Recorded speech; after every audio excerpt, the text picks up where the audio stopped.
Hello' সকলোৱে নমস্কাৰ গ্ৰহণ কৰিব এগৰাকী এনপিএছৰ অধীনৰ কৰ্মচাৰী হিচাপে আমি যে আমাৰ ৰিটায়াৰমেণ্ট কৰপাছটো বৃদ্ধি কৰিব পাৰোঁ কিছুমান সাধাৰণ সালসলনি কৰি বা আমি কেনেকৈ আমাৰ ফাণ্ড মেনেজাৰ চেঞ্জ কৰিব পাৰোঁ আমি আমাৰ এছেট ক্লাছটো কেনেকৈ চেঞ্জ কৰিব পাৰোঁ এই বিষয়ে আলোচনা কৰিছিলোঁ আৰু তাৰ ফলত এগৰাকী কৰ্মচাৰীৰ কিদৰে লাভ হয় সেইটো কথাও আলোচনা কৰিছিলোঁ এতিয়া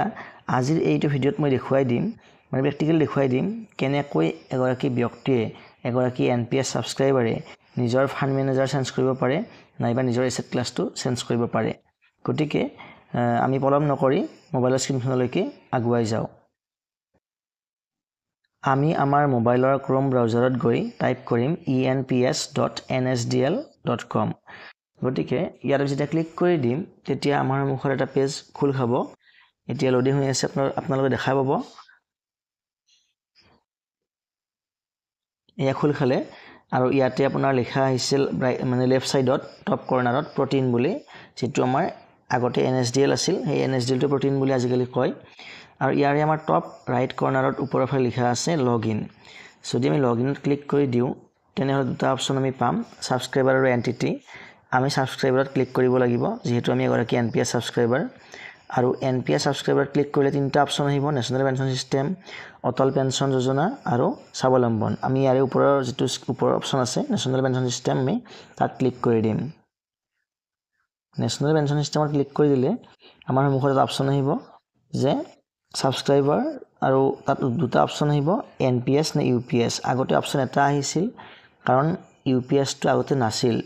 কিন্তু যেহেতু এই 2025 চনৰ 1 এপ্ৰিলৰ পৰা ইউপিএছ মানে ইফেক্টিভ হৈছে লাগু হৈছে গতিকে এতিয়া ইউপিএছ অপচনটো আহি যায় এতিয়া যেহেতু আমি এগৰাকী এনপিএছৰ অধীনৰ কৰ্মচাৰী গতিকে আমি এনপিএছ অপচনটো আমি ক্লিক কৰিম ইয়াতে ক্লিক কৰাৰ পিছত আমাৰ নিজৰ ইউজাৰ আইডি আৰু পাছৱৰ্ড বহুৱাম আৰু তাৰ পিছত আমি কি কৰিম ইয়াতে যেটো ক্যাপচা দিয়া আছে সেই ক্যাপচাৰ যেটো মানে যোগফল হ'ব হেতু আমি বহুৱাই দিম বহুৱাই আমি আই আন্ডাৰষ্টেণ্ড ডেটত আমি ক্লিক কৰি আমি কি কৰিম সাবমিট কৰি দিম কৰিলে আমাৰ কি হ'ব পৰ্টেলত আমাৰ লগইন হৈ যাব লগইন কৰাৰ পিছত আমাৰ মুখত এনেকৈ এখন উইন্ডো খোল খাব ইয়াতে লোকেশনৰ বিষয়ে উল্লেখ কৰা আছে আমি এটো কেনসেল কৰিলেও কোনো সমস্যা নাই আৰু আই এগ্ৰি কৰিলেও কোনো সমস্যা নাই আমি কেনসেল কৰি এতিয়া আগবাঢ়ি যাম আৰু আগবাঢ়ি যোৱাৰ পিছত আমাৰ যিখন মানে ড্যাশবোৰ্ড ইয়াতে খোল খাইছে মাটাৰ যেটো টপ লেফট কৰ্নাৰ তাৰ কি লিখা আছে যে মেক ট্ৰানজাকচন আৰু আমি ইয়াতে এতিয়া মেক ট্ৰানজাকচনত ক্লিক কৰিব লাগিব ইয়াত ক্লিক কৰিলে আমাৰ মুখত এখন উইন্ডো খোল খাব আৰু তাত যেটো সেকেন্ড অপচন আছে চেঞ্জ পিএফএম এছেট ক্লাছ মানে পেনশন ফাণ্ড মেনেজাৰ আৰু এছেট ক্লাছ এই দুটা চেঞ্জ কৰাৰ কাৰণে এই সেকেন্ড অপচনটো আমি ক্লিক কৰিব লাগিব তাত ক্লিক কৰিলে আমাৰ মুখৰ আন এখন উইন্ডো খোল খাব আৰু তাত আহিব আমাৰ প্ৰাণ নাম্বাৰটো আৰু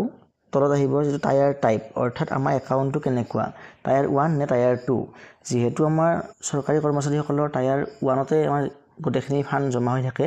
গতিকে আমি টায়াৰ 1 সিলেক্ট কৰি আমি কি কৰিম প্ৰসিড কৰিলে ইয়াতে এটা অপচন আহিব যে আমাৰ যেটো মানে কামখিনি অৰ্থাৎ যেতিয়া আমি চেঞ্জ কৰিম সেই চেঞ্জ কৰিলে আমাৰ যিদিনাখন আমি চেঞ্জ কৰিম সেই দিনাখনৰ পৰা নেক্সট 3 ওয়াৰ্কিং ডেজ ধৰা হল আমি সোমবাৰে চেঞ্জ কৰিলো তেনেহলে মঙ্গল বুধ বৃহস্পতিবাৰ তিনিটা ওয়াৰ্কিং ডেজৰ ভিতৰত আমাৰ কামখিনি হৈ যাব লাগে যদি নহয় তেনেহলে আমি কমপ্লেইন কৰিব পাৰো তেতিয়া তেওঁলোকে ব্যৱস্থা গ্ৰহণ নিশ্চয় কৰিব এতিয়া আমাৰ মুখত এনেকৈ এখন মানে উইন্ডো এখন শো হ'ব আৰু ইয়াতে কি আহিব আমাৰ মানে এমপ্লয়ী গৰাকী যেটো প্ৰাণ নাম্বাৰটো আহিব একাউণ্ট টাইপটো টায়াৰ 1 একাউণ্টটো আহিব নেক্সট আমাৰ যেটো মানে এজৰ পৰা আদি কৰি আমাৰ পেনশন ফাণ্ড মেনেজাৰ কোড কিমানখিনি আমাৰ কিমান পাৰ্চেন্ট জমা হৈ আছে আটাইখিনি বস্তু ইয়াতে শো কৰিব আমি এটা কৰিব লগা নাই সিম্পলি আমি ইয়াতে সাবমিট কৰি আগবাঢ়ি গলে হল এইটো পেজৰ পৰা আমি আগবাঢ়ি গলে হল মাত্ৰ চালে হল যে আমাৰ কোড কি হৈ আছে আৰু আমাৰ বৰ্তমান যেটো স্কিম এক্টিভ হৈ আছে এটো ষ্টেণ্ডাৰ্ড এক্টিভ হৈ আছে ষ্টেণ্ডাৰ্ড এক্টিভ হোৱা মানে কি এইটো বিষয়ে মই যোৱাটো ভিডিঅ'ত উল্লেখ কৰিছিলো আপোনালোকে যদি চোৱা নাই তেনেহলে মই আগৰ ভিডিঅ'টো অনুগ্ৰহ কৰি চাই ল'ব পাৰে ইয়াতে সাবমিট কৰি আগুৱাই যোৱাৰ পিছত আমাৰ মুখত নেক্সট পেজটো খোল খাব আৰু ইয়াতে আমাৰ যিখিনি মানে তথ্যখিনি দিয়া আছে গোটেইখিনি পেনশন ফাণ্ড মেনেজাৰ নেম বা আমাৰ যেটো স্কিমৰ নামটো টাইপটো কেনেকুৱা নেক্সট আমাৰ কোড কিমান পাৰ্চেন্ট মানে ইনভেস্ট হৈ আছে ডেট অফ বাৰ্থ প্ৰাণ নাম্বাৰ এমপ্লয়ী নেম এই গোটেইখিনি বস্তু ইয়াতে দিয়া আছে আৰু তলফালে লিখা আছে যে আমি কোনটো মানে আমি সিলেক্ট কৰিম এক্টিভ চয়েস কৰিম নে অটো চয়েস কৰিম ইয়াতে আমাৰ মেইন খেলখন মানে আৰম্ভ হ'ব ইয়াতে আপোনাৰ লিখা আছে স্কিম প্ৰিফাৰেন্স টাইপ,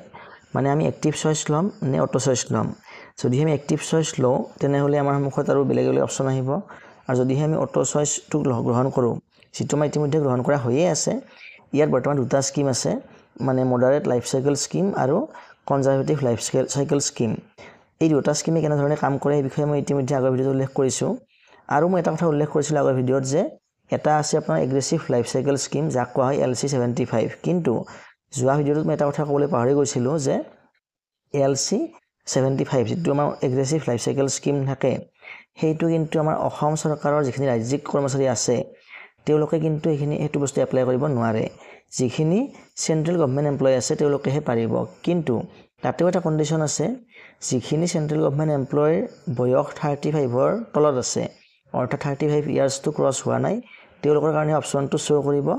কিন্তু যিসকলৰ ইতিমধ্যে 35 ইয়াৰ্ছ ক্ৰছ হৈ গৈছে তেওঁলোকে এইটো অপশ্যন নাপায়। আৰু এটা স্কিমৰ বিষয়ে মই উল্লেখ কৰিছিলোঁ, বেলেঞ্চ লাইফ চাইকেল স্কিম, যিটো এটা বৰ সুন্দৰ স্কিম। কিন্তু সেই স্কিমটো বৰ্তমান ইয়াতে পৰ্টেলত উপলব্ধ হোৱা নাই, যদিও লঞ্চ হৈছে, হয়তো কাম চলি আছে, আৰু অতি শীঘ্ৰে হয়তো আমি ইয়াতে দেখিবলৈ পাম। তেতিয়া এগৰাকী কৰ্মচাৰীয়ে ধুনীয়াকৈ তাত চিলেক্ট কৰি আমি আগবাঢ়ি যাব পাৰিম, বা আমাৰ ভৱিষ্যতটো সুৰক্ষিত কৰিবলৈ এটা সুবিধা এটা আমি লাভ কৰিম। এতিয়া মই আগতে উল্লেখ কৰিছিলোঁ যে NPSৰ অধীনত 11টা ফাণ্ড মেনেজাৰ থাকে, আৰু যদিহে আমি এইটো সলনি কৰিব বিচাৰোঁ, আৰু যদিহে আমি এক্টিভ চইচত যাব বিচাৰোঁ, তেনেহ'লে আমি কি কৰিব লাগিব, এক্টিভ চইচত আমি ক্লিক কৰিব লাগিব। আৰু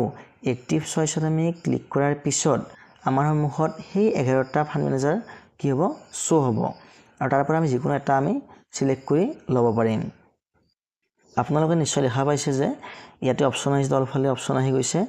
UTI পেঞ্চন ফাণ্ড লিমিটেড, মানে এইটো হ'ল PFM নেম, পেঞ্চন ফাণ্ড মেনেজাৰৰ নেম। আৰু ইয়াতে ৰাইট চাইডে এটা অপশ্যন আছে, মানে ডাউন এৰ'ডাল আছে, সেই ডাউন এৰ'ডালত ক্লিক কৰি দিলে ইয়াতে NPSৰ অধীনত থকা সমস্ত 11টা ফাণ্ড মেনেজাৰৰ নাম ইয়াতে শ্ব' হ'ব। আৰু তাৰ পৰা আমি যিটো মন যায় আমি সেইটো চিলেকশ্যন কৰি ল'ব পাৰোঁ। লৈ আমি তাতে আমি কি কৰিব পাৰোঁ, আমাৰ এছেটখিনি মানে টকাখিনি আমি ট্ৰেন্সফাৰ কৰি দিব পাৰোঁ এটা ভাল ৰিটাৰ্ণৰ আশাত। আমি ইচ্ছা কৰিলে এটাতকৈ বেছিও চিলেকশ্যন কৰিব পাৰোঁ, আৰু তাত আমি নিজৰ ইচ্ছা অনুসৰি আমি ফাণ্ডখিনি ভগাই দিব পাৰোঁ। যেনেকৈ আমি যদি ইচ্ছা কৰোঁ যে 30%, 40%, 30% তেনেকৈ পাৰোঁ, নাইবা আমি ইকুৱেলিও ডিভাইড কৰি দিব পাৰোঁ। আৰু যদিহে আমি এক্টিভ চইচ বাছনি নকৰি অটো চইচ বাছনি কৰোঁ, তেতিয়াও আমি বৰ্তমান উপলব্ধ থকা এই দুটা অপশ্যনতে, অৰ্থাৎ আমাৰ যিটো মডাৰেট লাইফ চাইকেল ফাণ্ড আছে, মানে স্কিম আছে, আৰু যিটো আমাৰ মানে কনজাৰভেটিভ লাইফ চাইকেল স্কিম আছে, আমি দুয়োটাতে আমি যাব পাৰোঁ। আৰু তাত গ'লেও আমি তাতো পুনৰ কি কৰিব লাগিব, পেঞ্চন ফাণ্ড মেনেজাৰটো চিলেকশ্যন কৰিব লাগিব। চিলেকশ্যন কৰি আমি নিজৰ ইচ্ছামতে আমি এছেটটো এল'কেশ্যন কৰিব পাৰোঁ। সেই বিষয়ে মই ইতিমধ্যে আগৰ ভিডিঅ'ত উল্লেখ কৰিছোঁ, আপোনালোকে ভিডিঅ'টো চাই ল'ব পাৰে। আৰু নেক্সট আমি এইখিনি কাম যেতিয়া আমাৰ হৈ যাব, কামখিনি হোৱাৰ পিছত আমি ইয়াৰ পৰা কি কৰিব লাগিব, ছাবমিট বাটনটো ক্লিক কৰি আমি ইয়াৰ পৰা আগবাঢ়ি যাব লাগিব। আৰু আগবাঢ়ি যোৱাৰ পিছত নেক্সট আৰু এখন পেজ খোল খাব, তাত আমাৰ মানে OTP ভেৰিফাই কৰা হ'ব, অৰ্থাৎ আমাৰ NPSৰ যিটো ৱেবছাইট, NPSত আমাৰ যিটো মোবাইল নাম্বাৰ ৰেজিষ্টাৰ হৈ আছে, সেই মোবাইল নাম্বাৰত এটা OTP আহিব, আৰু সেই OTPটো মানে তাতে আপোনাৰ ইনপুট কৰি ছাবমিট কৰিলেহে আমাৰ যিটো চেঞ্জ হ'ব, এই চেঞ্জটো আমাৰ ছেভ হ'ব। নহ'লে OTP বেছ নহ'লে কেতিয়াবা মানে ডুপ্লিকেচি হোৱাৰ চান্স থাকে, বা আন কোনোবাই হয়তো আপোনাৰ ফাণ্ডখিনি নিয়ন্ত্ৰণ কৰাৰ এটা সুযোগ লাভ কৰিব পাৰে। সেয়েহে ছিকিউৰিটিৰ বাবে এই OTP ব্যৱস্থাটো কৰা হৈছে। আৰু যিহেতু মই এতিয়া চেঞ্জ নকৰোঁ, গতিকে মই এইখিনি নেক্সট ষ্টেপটোলৈ আগবাঢ়ি যোৱা নাই। পৰৱৰ্তী সময়ত মই যেতিয়াই চেঞ্জ কৰিম তেতিয়া আমি ভিডিঅ' বনাই ধুনীয়াকৈ সম্পূৰ্ণ ষ্টেপখিনি মই দেখুৱাই দিম। আৰু যিহেতু এতিয়া বেলেঞ্চ লাইফ চাইকেল ফাণ্ডটো এটা আপডেট হোৱা নাই, সেয়েহে মই চেঞ্জ কৰিবলৈ বৰ্তমান মন কৰা নাই। আৰু যিহেতু বৰ্তমান মাৰ্কেটৰ কণ্ডিশ্যনটো সিমান এটা উন্নত নহয়, সেয়েহে মই এক্টিভ চইচতো আহিবলৈ বৰ্তমান ইচ্ছা কৰা নাই। কিন্তু যিসকল ছাবস্ক্ৰাইবাৰে ভাবে বা মানে ইচ্ছা কৰে, তেওঁলোকে এনেদৰে ষ্টেপখিনি আগবাঢ়িলে মানে এই কামটো সফল হ'ব পাৰিব, আৰু নিজৰ ফাণ্ডখিনি ধুনীয়াকৈ মেনেজ কৰিব পাৰিব। গতিকে আজিলৈ ইমানখিনিয়ে, পৰৱৰ্তী ভিডিঅ'ত পুনৰ লগ পাম। ধন্যবাদ।